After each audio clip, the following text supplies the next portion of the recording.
আসসালামু আলাইকুম প্রিয় বন্ধুগণ, প্রতিদিনের মতন আজকে আপনাদের মাঝে একটি ভিডিও নিয়ে আসলাম। এই ভিডিওর মাধ্যমে আপনাদেরকে দেখাচ্ছি চিকেন রোস্ট কিভাবে করতে হয়।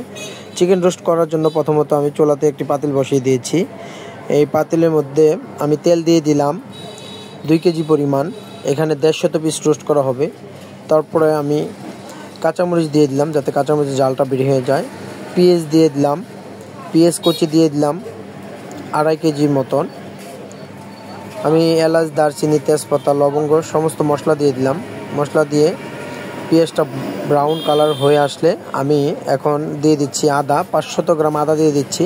যেহেতু 150 পিস রোস্ট করা হবে, আমি 500 গ্রাম রসুন দিয়ে দিচ্ছি। আমি দিয়ে দিচ্ছি বাদাম বাটা, সমস্ত বাদাম বাটা দিয়ে দিচ্ছি। আমি দিয়ে দিচ্ছি জিরার ফাঁকি প্রায় 150 গ্রামের মতন আমি দিয়ে দিচ্ছি।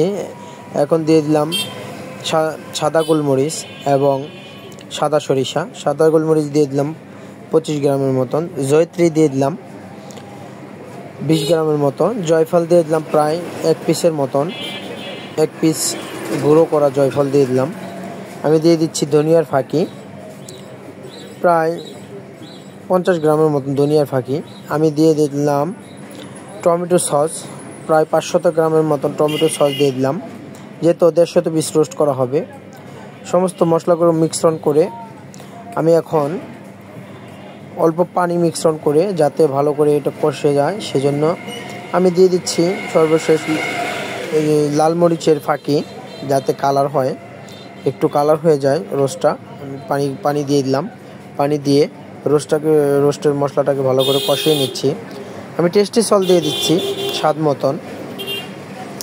টেস্টি সল্ট দিয়ে নাড়াচাড়া করে আমি এখন লবণ দিয়ে দিচ্ছি পরিমাণ মতন। সমস্ত কাজে লবণটাই মেন, সেজন্য লবণটা যদি সব কাজে ভালো থাকে। আমি দিয়ে দিচ্ছি গুঁড়ো দুধ প্রায় 250 গ্রামের মতন গুঁড়ো দুধ দিয়ে দিচ্ছি।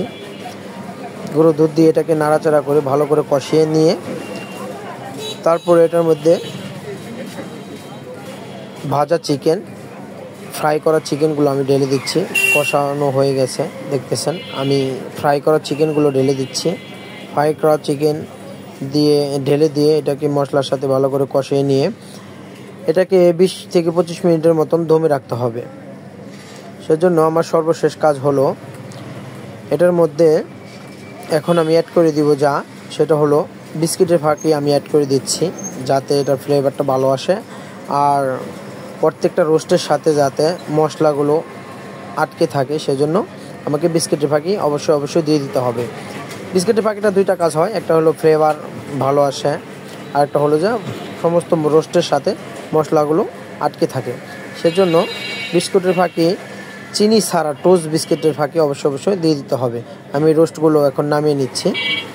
আপনাদের আমার এই ভিডিওটা যদি ভালো লাগে তাহলে অবশ্যই লাইক, কমেন্ট, শেয়ার করে দেবেন আর আমাদের জন্য দোয়া করবেন যাতে আমরা আপনাদের মাঝে ভালো ভালো ভিডিও উপহার দিতে পারি। দেখতেছেন আমরা রোস্টে নামিয়ে নিলাম। রোস্টে এখন নামিয়ে নিচ্ছি।